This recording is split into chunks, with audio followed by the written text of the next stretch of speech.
ওই হাসান হুসাইনের খবর নিবেন না, নিবে উম্মতের খবর। জিজ্ঞাসা করছে নানা জান আপনি উত্তম না আমরা? আল্লাহ রসুল বলছে আমি উম্মত। দুইজনে হাসতে হাসতে কুটা কুটা। আল্লাহ রসুল বলছে এত হাসো কেন? কয় জবাব হয় নাই। মানি আমরা দুইজন উত্তম। কি কইরা তোমরা দুইজন উত্তম? প্রমাণ। আমাদের আম্মাজানকে চিনেন? তা আম্মার পরিচয় দিয়া বলতেছে উম্মুকা লাইসা বিশাই। আমাদের আম্মার সামনে আপনার আম্মা কিছুই না। আমাদের আব্বাকে চিনেন? আব্বার পরিচয় দিয়া বলতেছে আবুকা লাইসা বিশাই। আপনার আব্বা আমাদের আব্বার সামনে কিছুই না। আমাকে নানা জানকে চিনেন? চিনেন আমাদের নানা জানকে?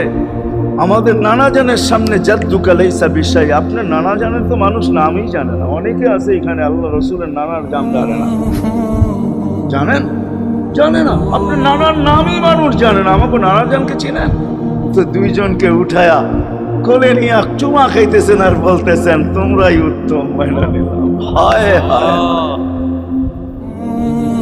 ও মাধবীর মানুষ যে কিয়ামতের মাঠে বলতেন, যে দুনিয়ার থেকে যখন বিদায় নিতেছিলেন, হায় হায়, মালাকুল মউত যখন অনুমতি চাইতেছিলেন বুকে হাত রাখবো কি রাখবো না, তো বলছে অনুমতি দিব। আইনা আখি জিবরিল, আমার ভাই জিবরিল কোথায়? তো বলছে দেখা আসছি ফি সামাইল উলা, প্রথম আকাশে। একটু পরে উনি সালাম দিয়া ঢুকছেন, ওনার চোখে পানি ছিল। তো বলছে আপনি কাঁদেন কেন? বলে আজকে এলপিআরে চলে যাব, আর কোনোদিন ওহির বাহক হয়ে জমিনে আসবো না। আপনার পরে কোনো নবী নাই, কোনো রসুল নাই, আমারও ওহির কাজ শেষ। ওহির সুবাদে কখনো কখনো নৈকট্যময় জায়গায় চলে যেতাম, আজ থেকে আর যাওয়া হবে না।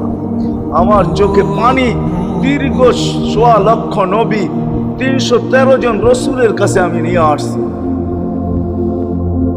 আজকে শেষ দিন, এই জন্য চোখে পানি। তো উনি উল্টা প্রশ্ন করছেন আপনার চোখে পানি কেন? জিবরিল মালাকুল মউত দাঁড়ায় আছে, অনুমতি চাইতেছে বুকে হাত দেওয়ার জন্য। এখনো এক প্রশ্ন বাকি। বলছে সেটা কি? বলে ফামান লিবাদিলি উম্মতি। অথচ ৯ ঘরে চুলা জ্বালানোর মতো তেল ছিল না।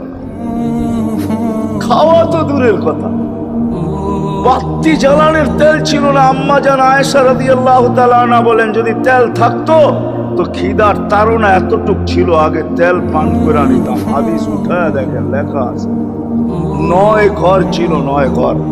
হাসান হোসাইন ক্ষুধার্ত ছিল, আলী ফাতেমা ক্ষুধার্ত। কারো জন্য কোনো চিন্তা নাই যে আমার পরে আমার ৯ ফ্যামিলির কি হবে, হাসানের কি হবে, হোসাইনের কি হবে, আলীর কি হবে, ফাতেমার কি হবে। যেই সময় চাইতেছেন ওই সময় বলতেছে জিবরিল আমার পরে উম্মতকে কে দেখা রাখবে। লানত আমাদের জিন্দেগির উপর, লানত আমাদের জিন্দেগির উপরে। এমন জিন্দেগির থেকে জমিন ফাইটা মরা যাওয়া উচিত।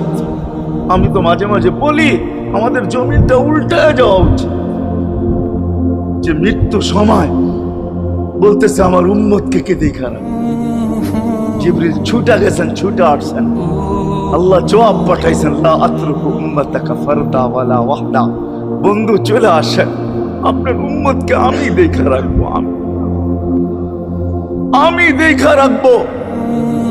হায় হায়, সবাইকে সালাম দিছেন একবার বা দুইবার, সবার দুরুদ পড়ছেন তো আল্লাহ একবার বা দুইবার, সালাম পড়ছেন কোন নবী রসুলের উপরে একবার কি দুইবার। আর বন্ধুর সালাম প্রতি জুমা ইমাম আছে, খতিব আছে, ইমামরা একটা আয়াত পড়ে কোরআনের, ইন্নাল্লাহা ওয়া মালাইকাতাহু ইউসাল্লুনা আলান নবী ইয়া আইয়ুহাল্লাযীনা আমানু সাল্লু আলাইহি ওয়া সাল্লিমু তাসলিমা। এই আয়াত আমাকে অনেক কিছু বোঝায়। ইমাম উলামারা, আলেম উলামারা বলবে এই আয়াতে আমাদেরকে দুরূদ পড়ার হুকুম দিছেন, আমিও বলবো দুরূদ পড়ার হুকুম দিছেন। কিন্তু আমার প্রশ্ন আছে এখানে, আমার প্রশ্ন, আল্লাহ আমাদেরকে পড়তে বলতেছেন, ঠিক আছে, আমরা কয়দিনই থাকবো আর কয়দিনই পড়বো? একদিন তো আমরা মারা যাব, তো আপনার বন্ধুর উপরে দুরূদ কে পড়বে? আল্লাহ বলে বেওকুফ, দেখোস না ফেরেশতাদের নাম নিছি, ফেরেশতারা পড়বে। আমি যদি আল্লাহকে উল্টা প্রশ্ন করি, একদিন তো ফেরেশতাও থাকবে না, মালাকুল মউত মারা যাবে। আপনি আরশের নিচে লিখেই রাখছেন ইন্নী কাতাবতুল মাউত আলা মান তাহতা আরশি আল্লাযী হাই লা ইয়ামুত ফাহুয়া ফাওকা আরশি। আমার আরশের উপরে যে সে চিরঞ্জীব, যে নিচে আছে তাকে মৃত্যুর স্বাদ পান করতে হবে। একদিন তো ফেরেশতা মরে যাবে। আমাদের নবীজির উপরে দুরূদ কে পড়বে? আল্লাহ বলে, গন্ড মূর্খ, তুই দেখোস না প্রথম আমার নামটা আল্লাহ লেখা আছে, ইন্নাল্লাহ, আমি আল্লাহ পড়তে থাকবো, আমি আল্লাহ